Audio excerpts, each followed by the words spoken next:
नमस्कार, जय हिंद, जय भारत। मैं अभिषेक और आप देख रहे हैं हमारा यूट्यूब चैनल सीयूईटी अड्डा पॉइंट। दोस्तों, आप सभी का हमारे इस यूट्यूब चैनल पे हार्दिक स्वागत और अभिनंदन है। दोस्तों, आज के सेशन में, आज के इस वीडियो में हम आपसे बात करने वाले हैं आर्कियोलॉजी से संबंधित कुछ महत्वपूर्ण प्रश्नों के बारे में। जैसा कि दोस्तों आप सभी जानते हैं, हमारा दोस्तों एकमात्र ऐसा यूट्यूब चैनल है दोस्तों जो कि आपको आर्कियोलॉजी से संबंधित कुछ महत्वपूर्ण जो कंटेंट है वो प्रोवाइड कराता है। साथ में दोस्तों हमारे चैनल के माध्यम से ही आपको आर्कियोलॉजी यूजीसी नेट के लिए बैच भी प्रोवाइड कराई जाती है दोस्तों, जिसमें कि आपको लाइव क्लास, सभी लाइव क्लासेस दोस्तों, रिकॉर्डिंग इन द केस यदि आपको कोई क्लास छूट जाता है उसके लिए, और दोस्तों PDF, notes material, mock test, previous year question paper, ये सभी प्रोवाइड कराए जाते हैं। कि दोस्तों आप भी हमारे इस बैच को ज्वाइन करना चाहते हैं दोस्तों, जो चैनल का दिया गया नंबर है उस पर कॉल या मैसेज करके आप जानकारी प्राप्त कर सकते हैं। तो इसके पहले कि दोस्तों हम आज के सेशन की शुरुआत करें, जल्दी से दोस्तों आप सभी जुड़ जाइए और हमें एक बार बता दीजिए कि क्या आप तक हमारी आवाज और वीडियो क्वालिटी दोनों बेहतर रूप से पहुंच पा रहे या नहीं। जिसके पश्चात दोस्तों जो सेशन है उसे हम शुरू करें। बताएं भाई, क्या आप तक हमारी आवाज और वीडियो क्वालिटी दोनों बेहतर रूप से पहुंच पा रही है? चलिए, आप सभी का स्वागत है, अभिनंदन है। बताएं। देखिए भाई, थोड़ी सी स्वास्थ्य में गिरावट है, इस वजह से जो बोलने की पिच होगी वो हल्का लो होगा। तो यदि आपको कहीं पर कंफ्यूजन होगा, डाउट होगा, तो मुझे एक बार बता दीजिएगा, मैं वहां पे वापस से उसको रिपीट कर दूंगा। तो क्लास को शुरू किया जाए, क्वेश्चंस को डिस्कस किया जाए। बताएं भाई, आपके एग्जाम में यहाँ से जो क्वेश्चन है वो लगातार पूछे जाते हैं। चलिए, सबसे पहला प्रश्न आपके सामने दिया गया है, the Clactonian culture of Europe is related to. जो यूरोप की क्लैक्टोनियन संस्कृति है, इसका संबंध किस काल से है, ये आपको बताना है। ऑप्शंस आपके सामने दिए हुए हैं, mesolithic age, upper palaeolithic age, middle palaeolithic age या फिर लोअर पैलियोलिथिक एज। इस क्लैक्टोनियन संस्कृति का संबंध किस काल से है? मध्य पाषाण काल से, उच्च पुरा पाषाण काल से, मध्य पुरा पाषाण काल से या फिर निम्न पुरा पाषाण काल से। बहुत सिंपल सा क्वेश्चन है, मैंने ऑलरेडी आप लोगों को पढ़ाते समय इसको, जब हम लोग वर्ल्ड पैलियोलिथिक एज पढ़ रहे थे, तो वहां पर ये क्वेश्चन की चर्चा आपसे ऑलरेडी की जा चुकी है। लेकिन आंसर मेरे पास केवल एक ही आया है, श्रीमोई जी ने आंसर किया है। चलिए, हर्ष जी ने आंसर किया, ऑप्शन नंबर डी। ओके, ठीक है, बाकी लोग भी कोशिश कीजिए। बताइए भाई, what is the right answer? मैंने पढ़ाते समय ही आप लोगों को बताया। चलिए ठीक है। देखिए, मैंने बताया था कि जब आप यूरोप के लोअर पैलियोलिथिक एज को पढ़ेंगे तो वहां पर एक संस्कृति पाई जाती है जिसे हम एबीविलियन टूल्स के रूप में या फिर एबीविलियन कल्चर के रूप में जानते हैं। वह कल्चर जो कि हैंडेक्स निर्माण की सबसे प्रारंभिक अवस्था को दर्शाता है, the primary phase of handaxe making. तो ये जो अवस्था है सबसे प्रारंभिक टूल्स की बनाने की, वो भी किसकी? हैंडेक्स की दर्शाई जाती है। कब? लोअर पैलियोलिथिक एज में। और उसी की कंटेम्परेरी, उसी के समकालीन यूरोप का जो ब्रिटेन वाला एरिया है, वहां पर किस प्रकार के टूल्स दिखाई देते हैं? ये क्लैक्टोनियन टूल्स दिखाई देते हैं। और ये क्लैक्टोनियन टूल्स आपके किस काल के हो गए? लोअर पैलियोलिथिक एज के हो गए, अर्थात option number D. The Clactonian tools are Clactonian culture which is related to lower Paleolithic of Europe, especially regarded for the Britain. In Britain, in lower Paleolithic age, when we found the culture of Clactonian and the tools which is also known as Clactonian tools, and contemporary to Abbevillian culture which is also spreads in European sites, European cultures. Simple से कहने का मतलब यह है कि यूरोपीय क्षेत्रों में जब आप निम्न पूरा पाषाण काल को देखते हैं तो वहां पे आपको एबीबिलियन कल्चर दिखाई देता है, और उसी एबीबिलियन के समकालीन ब्रिटेन के क्षेत्र में आपको क्लेक्टोनियन संस्कृति दिखाई दे रही है। तो जब समकालीन है तो इससे आप आसानी से दिमाग लगा सकते हैं कि जो आपका जो क्लेक्टोनियन कल्चर है वो किससे किसके समकालीन है, एबी विलियन के। और एबी विलियन किस काल का है? एबी विलियन आपके लोअर पैलियोलिथिक एज का है, निम्न पूरा पाषाण काल का है। इस वजह से जो आपका क्लेक्टोनियन कल्चर भी होगा वो किस काल का होगा? लोअर पैलियोलिथिक एज का होगा, अर्थात निम्न पूरा पाषाण काल का होगा। अब जितने भी मेरे भाई नए हैं इस चैनल पर, पहले तो आपको बता दूं, आपका दो चैनल पे आपके अलग अलग क्लासेज होती हैं, आपको पता होना चाहिए। एक आपका सीयूईटी अड्डा पॉइंट, जहां पर हम ये कर रहे हैं, यहाँ पे क्विज सेशन आपके होंगे। दूसरा आपका जो आपका थ्योरी सेशन होगा वो आपके रुद्र आईएएस एकेडमी परिवार पे होगा। उन दोनों चैनल को आप लोग जरूर से सब्सक्राइब कर लें, आपको सभी क्लासेज आपको यहीं पर मिलने वाली हैं। और वीडियो को लाइक भी जरूर कर दीजिए। अब मेरा आपसे क्वेश्चन है, जाते समय मुझे जरूर आंसर कीजिए इसका, जरा हमें ये बताइए कि एबी विलियन जो हैंडेक्स हैं, इनका डेवलप्ड फॉर्म किस हैंडेक्स को कहा जाता है? एबी विलियन हैंडेक्स आप जानते हैं, the Abbevillian handaxe is primarily made of handaxe tools, but developed tools के रूप में हम इसको किसको रखेंगे? बता सकता है कोई? बताएं भाई, किसी को जानकारी है? एबी विलियन टूल्स में जिसमें आपको सबसे प्रमुख रूप से किसके प्रमाण देखने को मिलते हैं? हैंडेक्स के प्रमाण देखने को मिलते हैं। लेकिन ये हैंडेक्स की खासियत ये है कि ये अर्ली फेज के हैं, अर्थात ये प्रारंभिक अवस्था के प्रमाण हमको हैंडेक्स के यहाँ पर एबी विलियन फेज में दिखाई देते हैं। बट मेरा क्वेश्चन ये है कि जब ये एबी विलियन डेवलप्ड होंगे तो किस प्रकार के हैंडेक्स हमें दिखाई देंगे? तो आफ्टर डेवलपमेंट किस प्रकार के प्रमाण हमें दिखाई देते हैं? तो हमें वहां पर जो प्रमाण दिखाई देते हैं वह प्रमाण है आपको एस्यूलियन टूल का। जी हाँ, वेरी गुड। किसका है?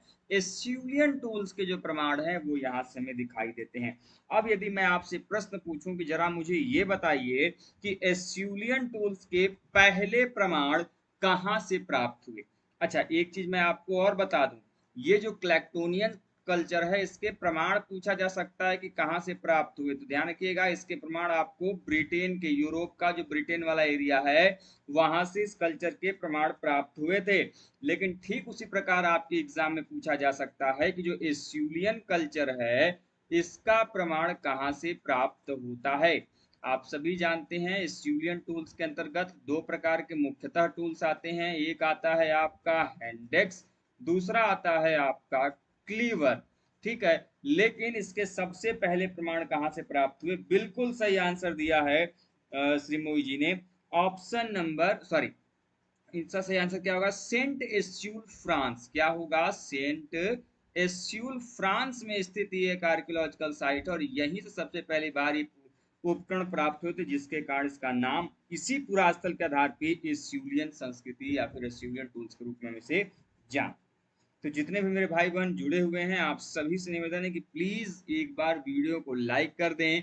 चैनल पर नए हो दोस्तों तो चैनल को भी सब्सक्राइब जरूर से कर दीजिए। चलिए दोस्तों, आगे चलते हैं अगले क्वेश्चन की तरफ। अगला क्वेश्चन आपके सामने है कि पूरा पाषाण काल शब्द का प्रयोग सर्वप्रथम किसके द्वारा किया गया? Who first use the word palaeolithic age? Options are John Lubbock, C.J. Thompson, Stuart Piggott, Sir John Marshall. What is the right answer? By whom the first time the word Paleolithic is, a term Paleolithic age is used? Option is John Lubbock, C.J. Thompson, Stuart Piggott, and Sir John Marshall. What is the right answer? Very simple question, बहुत simple सा question है आप सभी भाइयों बहनों के लिए। मैंने पढ़ाते समय जब हम पढ़ रहे थे history of classification of history and classification of prehistoric age या फिर क्लासिफिकेशन ऑफ स्टोन एजेस, दिन हम लोगों ने यहाँ पर आपको पढ़ाया था।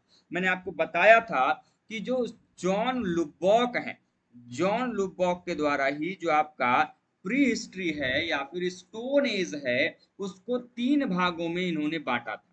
कोई बता सकता है कि जॉन लुबॉक के द्वारा जो स्टोन एज है इसका विभाजन किन तीन कालों में किया गया था? कोई बता सकता है भाई?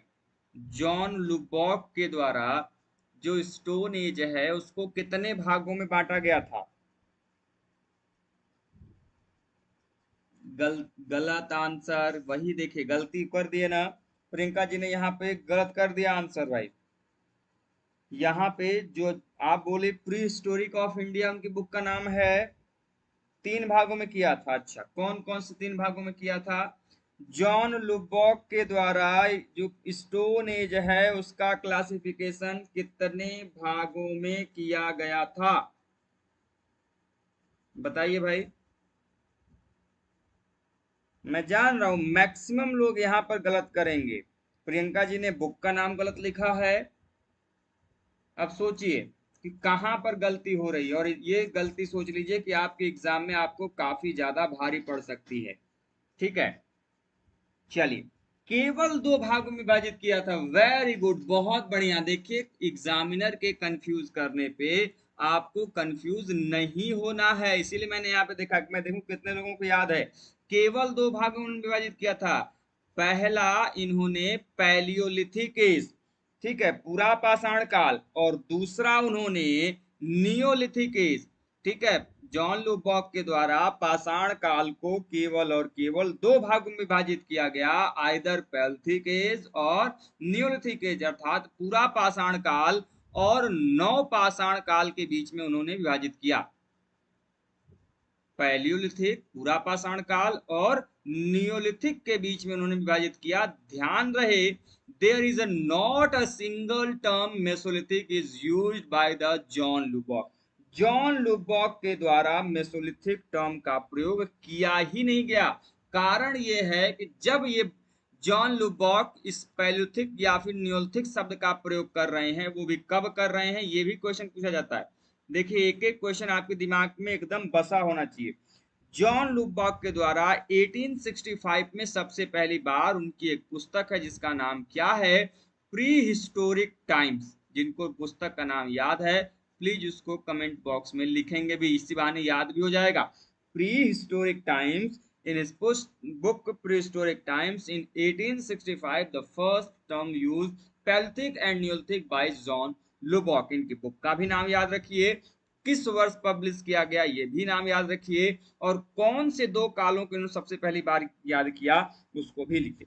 अब पॉइंट ये है कि आखिर क्या कारण है कि मेसोलिथिक टर्म यहाँ पे नहीं मिलता। मैंने ऑलरेडी आपको बता रखा है कि 1887 में सबसे पहली बार जाके मेसोलिथिक के बारे में जानकारी प्राप्त हुई। कब? 1887 में। और ये बुक कब लिख रहे हैं? 1887 से पहले ही 1865 में। तो ये फ्यूचर की चीजें तो देख नहीं पाएंगे। यही कारण है कि जब ये लिख रहे हैं बुक, तब तक कोई भी मेसोलिथिक साइट के बारे में, मेसोलिथिक एज के बारे में जानकारी नहीं थी। यही कारण है कि जॉन लुबॉक के द्वारा वहां पर मेसोलिथिक टर्म की जानकारी प्राप्त नहीं होती। अब आते हैं कुछ अन्य नाम भी आपको दिए हैं। सीजे थॉमसन किस लिए जाने जाते हैं, ये आप कमेंट बॉक्स में बताइए। स्टुअर्ट पिगट किस लिए जाने जाते हैं, ये भी आप कमेंट बॉक्स में बताइए। और सर जॉन मार्शल किस लिए जाने जाते हैं, ये भी आप हमें कमेंट बॉक्स में बताइए। और जल्दी से जितने मेरे भाई बहन अभी जुड़े हैं, निवेदन है कि प्लीज जल्दी से एक बार वीडियो को लाइक कर दें। कई लोग आप में से नए जुड़े हैं, उन्होंने इस चैनल को सब्सक्राइब अभी नहीं किया है, तो आप सभी भाइयों बहनों से निवेदन है कि प्लीज वीडियो को लाइक करिए, साथ में जो इन्होंने सब्सक्राइब नहीं किया है चैनल को सब्सक्राइब कर लीजिए। क्योंकि आपको जो प्लेलिस्ट है, आपको जो सब्सक्राइब किए होंगे, जो क्लास के बच्चे जुड़े हैं, केवल उन्हीं को मिलेगी। मैं आपको स्पष्ट पहले ही बता दे रहा हूँ, कुछ नए बच्चे हैं इसलिए उनको जानकारी देनी आवश्यक है।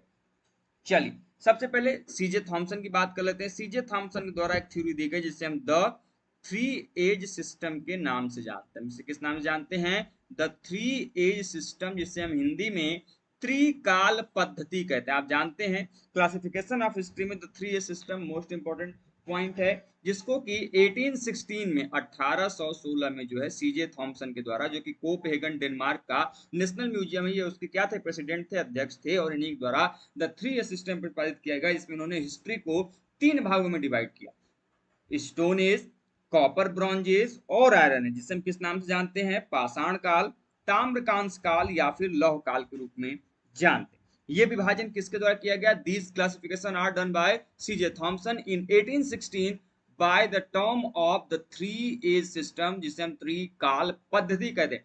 तीनों कालों के नाम आप जरूर ध्यान में रखें, आपके एग्जाम में पूछा जा सकता है कि निम्नलिखित में से कौन सा त्रिकाल पद्धति का, द थ्री ए सिस्टम का पार्ट नहीं है। जब आपको जानकारी होगी तभी ये आप आंसर कर पाएंगे। तो सबसे पहले इन्होंने स्टोन एज विभाजित किया, फिर कॉपर ब्रॉन्ज जिसे हम ताम्र कांस्य काल कहते हैं, और तीसरा इनका जो एज रहा वो रहा आपका आयरन एज। चलिए, तो जितने भी लोग निवेदन है कि जुड़े हैं प्लीज एक बार वीडियो को लाइक कर दें, चैनल पर नए दोस्तों चैनल को सब्सक्राइब कर दें। अब अगले महोदय हैं स्टुअर्ट पिगट।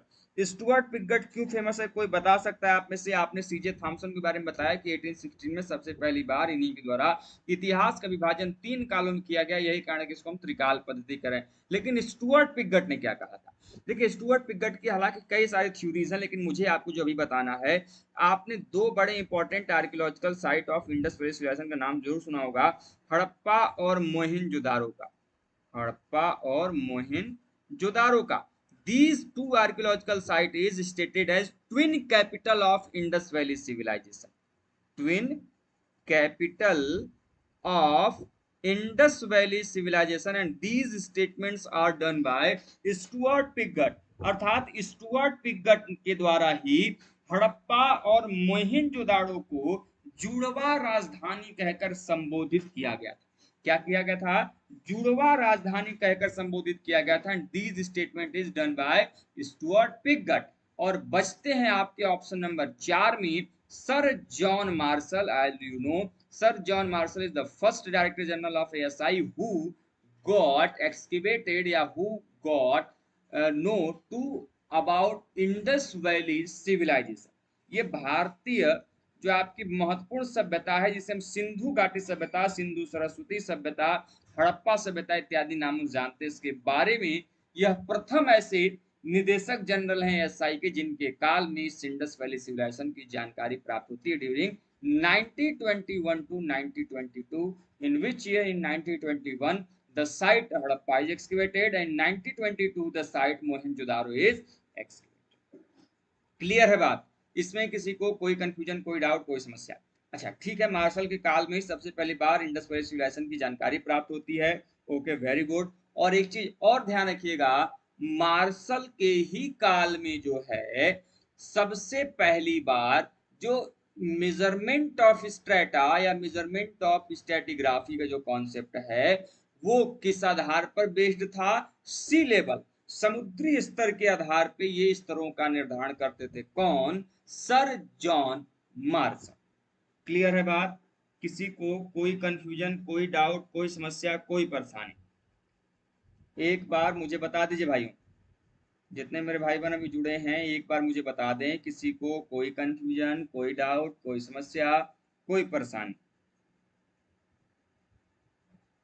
आगे बढ़ा जाए। चलिए देखिए, हम थोड़ा सा क्वेश्चंस डिटेल में डिस्कस कराते हैं, इसीलिए आपको लगता होगा कि समय ज्यादा लग रहा है।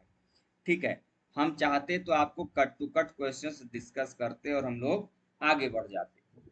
चलिए आगे चलते हैं। ध्यान रखिएगा, इतिहास का जो आपका इंडियन आर्कियोलॉजी का जो क्लासिफिकेशन है, भारतीय पुरातत्व का जो विभाजन है, उस विभाजन के दौरान यह जो आपके मार्शल हैं, मार्शल को किस काल के अंतर्गत रखा जाएगा? कोई बता सकता है? चलिए मैं मार्शल के बारे में बता दे रहा हूं। मार्शल के द्वारा ही जो स्टैटिग्राफी में, जो स्तरीकरण में जो समुद्र स्तर का ध्यान रखा गया, वह किसके काल में रखा गया?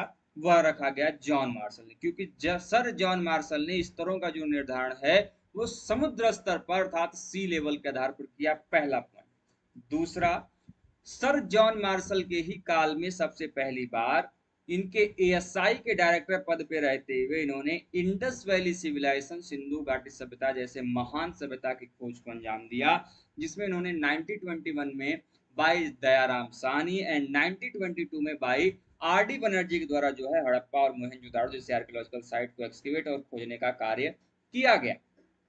इसके अलावा सर जॉन मार्शल, मैं क्वेश्चन ये पूछ रहा हूं कि इंडियन आर्कियोलॉजी आप जानते हैं कितने भागों में विभाजित है? प्रथम काल, द्वितीय काल, तृतीय काल, चतुर्थ काल, मतलब कि स्वतंत्रता प्राप्ति पश्चात का जो काल है, स्वतंत्रता प्राप्ति पश्चात के बाद का काल है। तो कुल कितने काल हैं आप जानते हैं? तो मेरा प्रश्न ये है कि मार्शल जो है यह इस भारतीय पुरातत्व के इतिहास के किस काल के अंतर्गत आएंगे, या फिर किस काल को हम मार्शल एज कहते हैं? जैसे आपने पढ़ा होगा, the first age of Indian archaeology is known as Cunningham era, Cunningham age. मेरा क्वेश्चन है कि which Indian archaeology phase is also known as Marshall age या फिर मार्शल एरा? किसी को जानकारी है भाई? What is the right answer? बताएं, सही उत्तर क्या होगा? इतने लोग लाइव हैं और मात्र जो लाइक्स की संख्या है वो कम है। चलिए आज देखिए, हम लोग इस सेशन में 5 क्वेश्चन करेंगे क्योंकि डिटेल में डिस्कस कर रहे हैं तो वहां पे कंफ्यूजन नहीं होना चाहिए।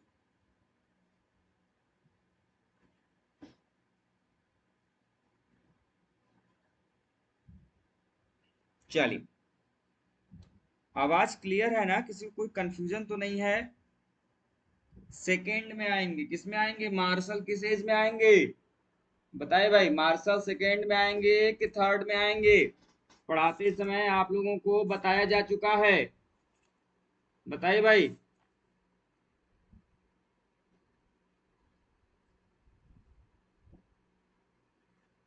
मार्शल एज सेकेंड पीरियड को कहा जाता है। वेरी गुड, ठीक है।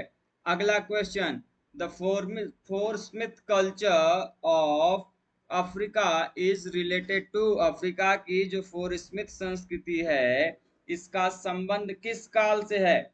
Option, lower palaeolithic age, middle palaeolithic age, upper palaeolithic age या फिर मेसोलिथिक एज। किस काल से संबंधित है आपका अफ्रीका का फोर स्मिथ संस्कृति? निम्न पूरा पाषाण काल, मध्य पूरा पाषाण काल, उच्च पूरा पाषाण काल या फिर मध्य पाषाण काल? सही आंसर क्या होगा बताइए भाई। सिंपल सा क्वेश्चन है, आप लोग इसको सही आंसर दे सकते हैं। चलिए मैं बता देता हूं, देखिए जो आपके अफ्रीका का फोर्समिथ कल्चर है ये आपके मिडिल पैलियोलिथिक एज अर्थात जो मध्य पूर्व पाषाण काल है उससे संबंधित है। ठीक है, ध्यान रखिएगा, ये लेट एस्यूलियन पीरियड से लेके जो काल है उससे ये संबंधित माना जाता है।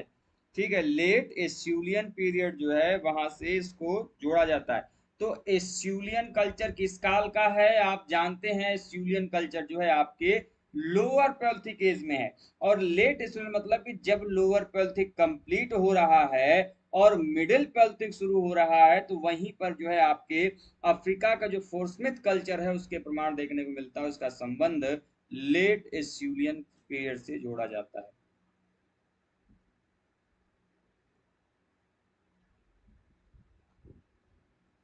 चलिए ठीक है, आगे चलते हैं अगले क्वेश्चन की तरफ। लीजिए, बहुत सिंपल सा है, इसमें किसी को बताने की अतिरिक्त आवश्यकता नहीं होगी। The longest part of human past is, मानव अतीत का दीर्घतम भाग कौन सा है? मानव के इतिहास का सबसे बड़ा भाग कौन सा है? Stone age, bronze age, iron age या फिर चालकोलिथिक एज? ये तो आप सभी बच्चों के लिए एक प्ले ग्रुप का क्वेश्चन है। जो भी बच्चे आर्कियोलॉजी के हैं ये उनके लिए एक प्ले ग्रुप का क्वेश्चन। बताइए भाई, what is the right answer?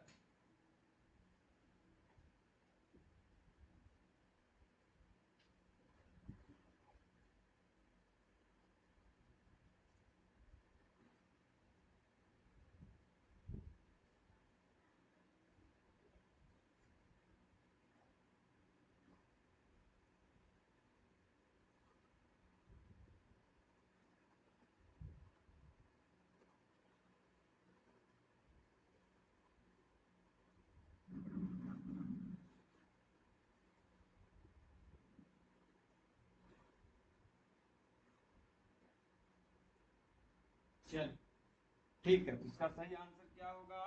Option number A अर्थात स्टोन एज जो है मानव के इतिहास का सबसे लंबा काल कौन सा है भाई?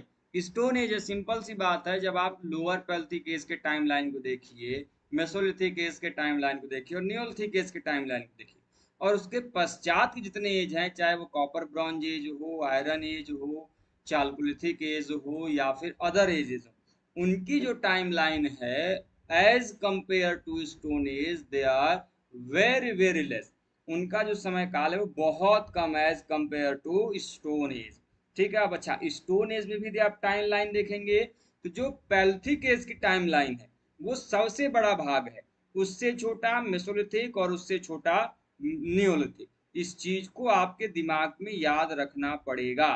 ठीक है, ये पैलिथिक, ये मेसोलिथिक और ये नियोलिथिक। तो टाइम लाइन कैसे आगे अच्छा, एक चीज और, जैसे जैसे मानव का इतिहास आगे बढ़ेगा तो कम समय में ज्यादा डेवलपमेंट होते हुए आपको दिखाई दे। चलिए आगे चलते हैं आज के इस सेशन के अंतिम प्रश्न की तरफ।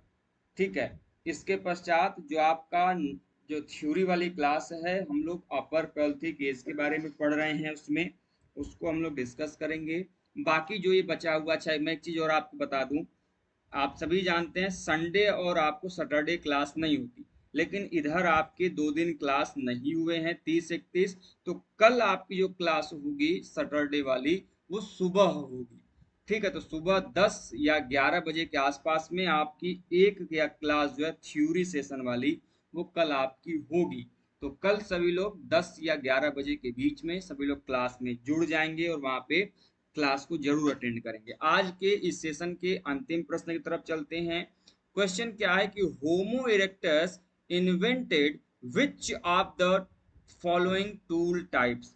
अच्छा एक चीज ध्यान रखिएगा, मैंने आप लोगों को पढ़ाते समय जितने भी मानव प्रकार और उनसे संबंधित टूल टाइपोलॉजी पढ़ाए हैं, human species and it's tool typology, उनको जरूर से एक जगह अलग से लिख लीजिए, छोटा सा स्लिप बना लीजिए, जहां पढ़ते हैं चिपका लीजिए, वहां से क्वेश्चन आपके एग्जाम में बनेंगे कि होमो इरेक्टस से संबंधित जो आपके उपकरण प्रयोग की खोज की गई थी वो कौन सी थी।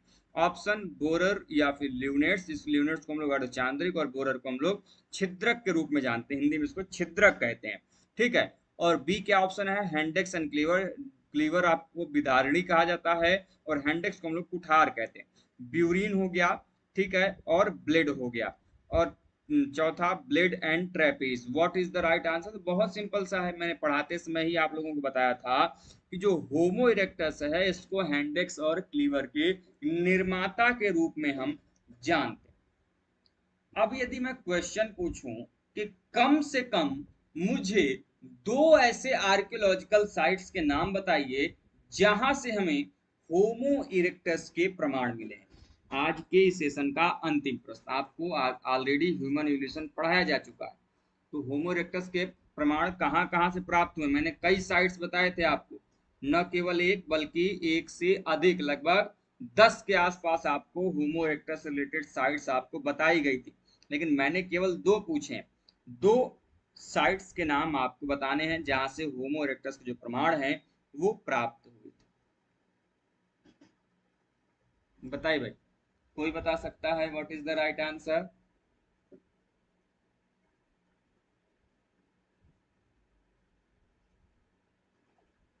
नहीं पता, ओमो वैली।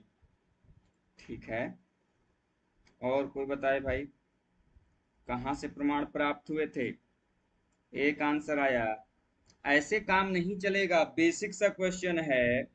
किन्या कानन, हम क्या पूछ रहे हैं, हम ओल्डमान टूल्स पूछ रहे हैं या होमो इरेक्टस पूछ रहे हैं?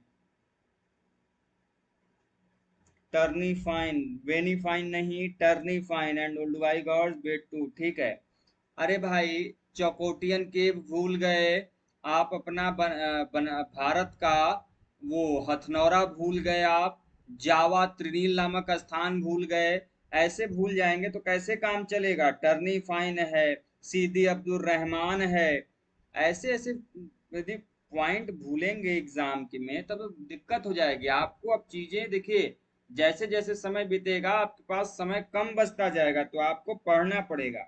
चलिए, तो चाहे आपका टर्नी फाइन हो, चाहे सीदी अब्दुल रहमान हो, चाहे हथनौरा हो, चाहे चौकोटियन केव हो, चाहे जावा का त्रिनील नामक स्थान हो, इन सभी जगहों से जो है हमें होमो इरेक्टस के जो फॉसिल्स हैं, चाहे वो टूल्स के साथ कहें या फिर विदाउट टूल्स कहें, उनके प्रमाण जो है देखने को मिले हैं। इसके बारे में मैंने ऑलरेडी आप लोगों को बता रखा है, तो दोबारा आवश्यकता नहीं है बताने।